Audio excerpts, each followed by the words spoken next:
announced in the video published a few days ago, I'll tell you my story, starting from the early years of my life, also to clarify everything that has been invented over the years based on my abilities, trying to exploit what I am for my advantage over others, to hide the truth. I was born in a seaside town, and as a boy I studied and played sports, no big deal, because I lived like a normal teenager, apart from the good fortune at a young age to go to nightclubs and discos in the summer with a lot of older people. This was possible because I went out with my friends as well as with my father and his friends, and we visited fashionable and famous places on the Romagna Riviera, which in those years was a holiday and entertainment destination for famous and rich people. We are talking about 1993 to 94, now everything has changed. I practiced sports like basketball and soccer, then I gave up soccer to devote myself exclusively to basketball, which I then practiced at a semi-professional level, training 3 to 4 hours a day for years. The schools I attended were all private until I transferred to a private school, which I attended for about 2 years until my father transferred me to his private school, partly for disciplinary reasons and partly because I trained.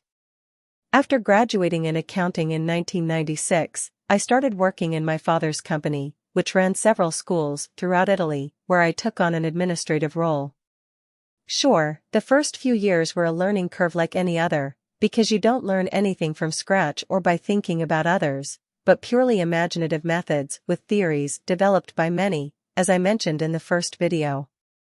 Furthermore, my father had clothing companies that he didn't manage directly and they were of little interest to me because working with schools was already tiring. I entered the apparel industry in 2005 to 2006 when I left my father's company, which had reduced its number of locations since 2000 due to some problems. In those years from 2005 to 2010 I had 2 clothing businesses that I sold wholesale and partly online, which I then closed.